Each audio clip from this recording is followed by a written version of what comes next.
Hey guys, Matt Miller here with PolitiBrawl News. Watch then Senator J.D. Vance take down this Biden bureaucrat nominee, Gigi Sohn, who is ultra woke. She is completely detached from reality. And these are the kinds of people that Biden tried to shove in power in the government during his 4 years as president. Watch how J.D. Vance takes her down. You are a participant in what I would call this weird racialization of American political rhetoric in the last few years. And in particular, I think coming out of a desire to give equal opportunity and fairness to every American, regardless of skin color. That's, of course, a very good thing. There's been this weird trend in certain corners of American politics to be very, very racialized and even to criticize explicit racial groups almost as a pejorative. And you, unfortunately, have participated in that. And I want to ask just a couple of questions on that. Before I do, I want to illustrate this by pointing out something that's going on in my state. We have a very, very bad train crash in East Palestine, Ohio. It's caused a terrible chemical spill, likely environmental consequences as far as the eye can see. And of course, we're doing as much as we can to help constituents on the ground. But I note that Secretary of Transportation Pete Buttigieg yesterday, when he made some public remarks, instead of commenting on this or talking about the issue or giving any reason to think that he's focused on one of the major transportation mishaps in this country over the last couple of years, he decided to instead focus on the terrible scourge of too many white men in the construction industry. And I find that preposterous, both on its own face, but also as a focus from the Secretary of Transportation. So I want to read you a tweet with that backdrop in mind. And I quote, "President Obama is a raggedy black supremacist president, and his cowardly enablers would rather kill everybody than stop killing white people." Do you think a person who said that should be appointed or confirmed to the FCC?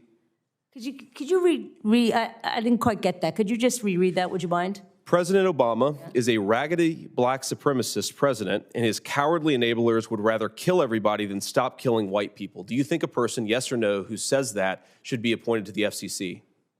I would need to know more of the context, honestly. Okay, well, I think really clearly a person who said that should not be appointed to the FCC. Okay. And in fact, you retweeted the exact same thing, only with President Trump instead of President Obama, and the races reversed. You talk about racial issues in a way that will inflame the very worst things in our country, and I fear that if you're given this position of authority, you will use that authority to continue to inflame and to continue, potentially even, to censor based on some of these ideas. Now, I've just illustrated a couple of ways that we talk about these issues, or some of our leaders talk about these issues. I hope that I never do, and if I do, I hope my constituents will hold me to account for it.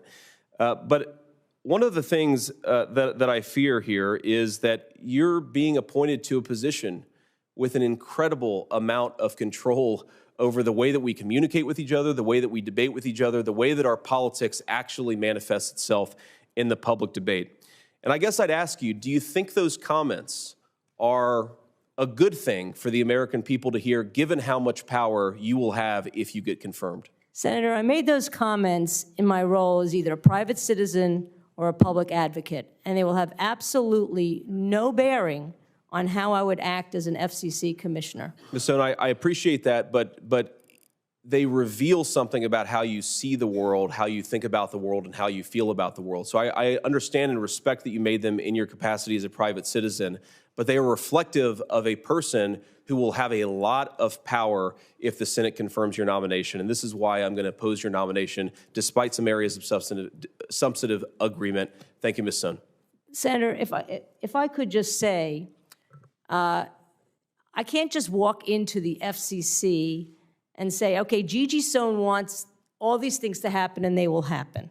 Okay, first of all, I'm not going to be the chair, and let's put that one on the table and put that to bed, because that's the latest K Street rumor, right? That the White House wants to make me the chair. That's false. Okay, you have to, as an FCC commissioner, you have to follow the law. You have to follow the Administrative Procedure Act. There's a procedure before you. You have to follow the record. You have to meet with stakeholders. You can't just willy-nilly make a decision based on what your predilections are. And if I were to do that, well, first of all, I'd have to get 2 other votes, unlikely. But if that were to happen, a court could reverse it because you have to follow process. And I think it's really important for people who think that I'm some sort of Svengali who could just walk into the FCC and make it bend to my will, that I can't do that under the law. Ms. Soto, look, I appreciate that, and I appreciate that we have a constitution and we have certain procedures we have to follow. Of course, I'm one of 100 senators, and I can't walk into this body and make things exactly as I want them. The point is not that you'll have complete power over the FCC. The point is that we live in a country that is undergoing a series of very toxic movements in the way that we talk about one another. And I think in particular, the racial dialogue, the racial rhetoric that you've used is disqualifying. Whether you have a lot of power or a little power, I don't think it's what we need in our public administrators. I yield the rest of my time. J.D. Vance makes a very good point here at the end when she tries to say, look, if I was appointed to this very important position, I wouldn't actually have the power to go and cast my will and make things happen immediately exactly how she wants to. Well, of course, our government is set up in such a way to avoid situations like that where somebody can just act like a king or take definitive, decisive action without any checks and balances. We have checks and balances. But his point after the fact, his response to that was dead on. And this is the problem that we're dealing with right now with DOGE, which is the accumulative effect of these sorts of people in our government, in these positions of power, creates a very bad culture, a bad culture that is set on dividing this country along racial lines, along gender lines, LGBT against straight people, men against women, black against white. These people have a very hateful ideology, and it's wrong to let another single one of them back in power in any corner of the government that has some authority. We need to root these people out. This radical gender ideology, radical racial ideology, critical theory, leftism, whatever you want to call it. It goes by many names. It is pervasive in our bureaucracy in Washington, D.C., so deep to the core of what our government is because of what Biden allowed over the last 4 years. The people that he put into power, the people that were hired and appointed under his administration, see the world in a dramatically different way, a radically different way than most average Americans do, and especially the people now in charge of the Trump administration. If we don't clean house, if we don't get these people who think it's okay to spend millions of dollars on woke DEI programs in Serbia, or sex change surgeries all across South America, or all this crazy stuff that was revealed recently, these are the people who think it's 100% okay to do that. Millions of tax dollars out the window. Go ahead. Yeah, fund it all. We need to get rid of these people by firing them. And thank God for Elon Musk. Thank God for Trump for allowing Elon Musk to go in, hire the people who are involved with DOGE to find all of this stuff and take action on it decisively and immediately. We're cleaning house. We're getting rid of all the waste, all the fat in government, people who have been wasting our time, wasting our money. And unfortunately, it seems like Gigi Sohn is a perfectly nice person, but she just happens to be a radical left-winger, and she is the MO of the person that has been destroying this country from the inside out for the last 4 years. These comments that she made reflect who she is as a person. And that's what you need to discern when we're going through these nomination hearings. That's what all the Republicans and all of Trump's people just went through. What kind of a person are you? What kind of values do you have? What is your ideology, and what are past patterns of behavior that indicate what you're going to do in the position that you're being appointed to?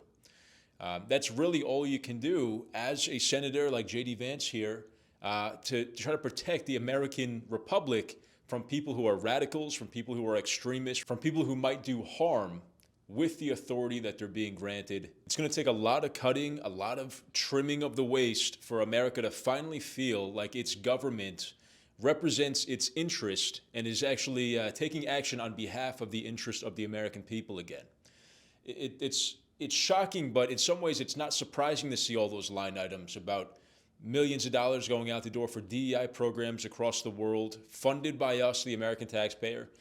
It's frustrating, it's annoying, it's very infuriating, I think, but I don't know if it's totally surprising to me. I knew that there were these kinds of people who were activists, who were ideologues in the government. And we, as libertarians and conservatives, have complained about the size of government, the cost of government, the waste of government for decades. But this right here with Doge and Elon Musk is the first time that action, real, critical, serious action is being taken to address these issues, because it's just a ticking time bomb. You know, it's something that slowly corrodes the spirit of our nation as we feel like, you know, we're working and we're giving massive chunks of our paycheck to this stuff that doesn't actually push our interests forward as the American people. This is how we lose faith completely in our government. This is how we just completely lose faith in our country. And a lot of Americans felt like that before, thankfully, Trump won in 2024 and restored that. Even just the first month here of him being president, I feel like the spirit of America has been restored in a big way because we see things like this happening. It's not just lip service. It's not just him making empty promises. He's taking action. He's putting people in power like Elon Musk to take action, to actually get results for the American people, and to get people like Gigi Sohn out of power and just, like I said, clean house in a way that's been needed for a very, very long time. So anyway, let me know what you guys thought of this clip in the comments. If you liked the video, please leave a like and subscribe to the channel and ring the notification bell so you guys get notified when we post new videos.